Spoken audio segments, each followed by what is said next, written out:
NASA সমর্থিত একটি যুগান্তকারী গবেষণায় বিজ্ঞানীরা দেখেছেন যে গত 5 বছরে বন্যা, খরা কিংবা তাপপ্রবাহের মতো চরম আবহাওয়ার ঘটনা দ্বিগুণ হয়েছে।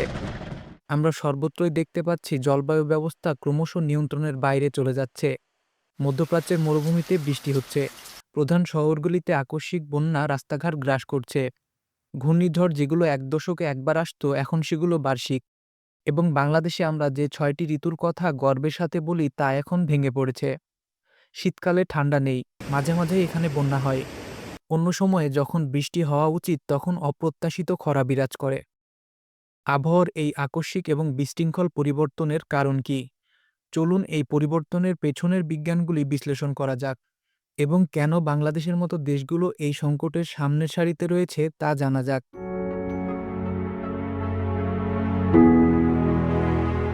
বর্তমানে পৃথিবীর জলবায়ু কেবল উষ্ণই নয়, বরং পূর্বের চেয়ে আরও বেশি অস্থির। আর এটার জন্য মূল অপরাধী আমরাই। আরও স্পষ্ট করে বলতে গেলে জীবাশ্ম জ্বালানির উপর আমাদের নির্ভরতা। আমরা যখনই কয়লা, গ্যাস কিংবা তেল পোড়াই, আমরা বায়ুমণ্ডলে কার্বন ডাই অক্সাইড এবং মিথেনের মতো গ্যাস নির্গত করি। এগুলিকে গ্রিনহাউস গ্যাস বলা হয়। এইসব গ্যাস পৃথিবীর চারিদিকে একটি পুরু কম্বলের মতো কাজ করে, যা সাধারণত তাপ ধরে রাখে। এ কারণেই পৃথিবী আগের চেয়ে দ্রুত উত্তপ্ত হচ্ছে। শিল্প বিপ্লবের পর থেকে পৃথিবী ইতিমধ্যে 1.2 ডিগ্রি সেলসিয়াস উষ্ণ হয়েছে, কিন্তু বিজ্ঞানীরা সতর্ক করে দিয়েছেন যে 2 ডিগ্রি সেলসিয়াস বৃদ্ধি অপরিবর্তনীয় ক্ষতির কারণ হতে পারে। কেবল তাপমাত্রা বৃদ্ধি আসল সমস্যা নয়, গ্রহের উষ্ণতা সমগ্র জলবায়ু ব্যবস্থাকে নষ্ট করে দেয়। সমুদ্র 90% অতিরিক্ত তাপ শোষণ করে, যা শক্তিশালী ঘূর্ণিঝড় তৈরিতে সাহায্য করে। উষ্ণ বাতাসে বেশি জল ধারণ ক্ষমতা থাকে, যার ফলে তীব্র বৃষ্টিপাত এবং বন্যা হয়।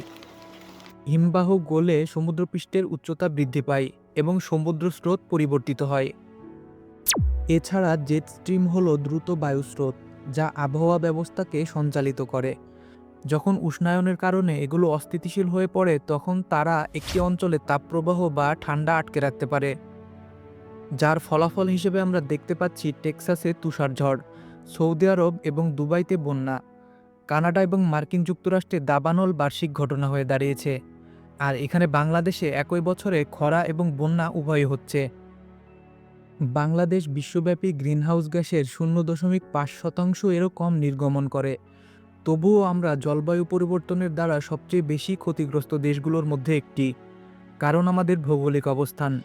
আমরা নিম্নভূমিতে নির্মিত একটি বদ্বীপ জাতি, এবং আমাদের ভৌগোলিক সীমানা অতিক্রম করে 700টিরও বেশি নদী প্রবাহিত হয়েছে। আমরা ইতিমধ্যেই দেখেছি অপ্রত্যাশিত বৃষ্টি যা শহর ও গ্রামগুলিকে প্লাবিত করেছে। উত্তরাঞ্চলে খরার কারণে ফসল ধ্বংস হচ্ছে, ঘূর্ণিঝড় আরও বেশি এবং ঘন ঘন আঘাত হানছে। সমুদ্রপৃষ্ঠের উচ্চতা বৃদ্ধির কারণে কৃষি জমিতে লবণাক্ত পানি ঢুকে পড়েছে। বিশ্বব্যাংকের মতে 2050 সালের মধ্যে জলবায়ু সম্পর্কিত দুর্যোগের কারণে বাংলাদেশে প্রতি 7 জনের একজন বাস্তুচ্যুত হতে পারে।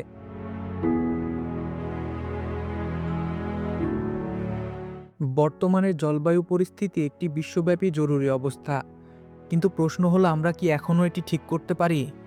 উত্তর হলো হ্যাঁ, কিন্তু আমাদের এখনই পদক্ষেপ নিতে হবে। বিশ্বব্যাপী নবায়নযোগ্য জ্বালানির ব্যবহার বাড়াতে হবে। বন এবং জলাভূমির মতো প্রাকৃতিক কার্বন সিঙ্কগুলিকে রক্ষা এবং সম্প্রসারণ করা আমাদের দায়িত্ব। এবং সবচেয়ে গুরুত্বপূর্ণ, সবাইকে এ ব্যাপারে অবগত এবং সচেতন করা। কারণ আমাদের সচেতনতাই হতে পারে আমাদের প্রথম প্রতিরক্ষা। এই ভিডিওতে লাইক, শেয়ার করতে ভুলবেন না।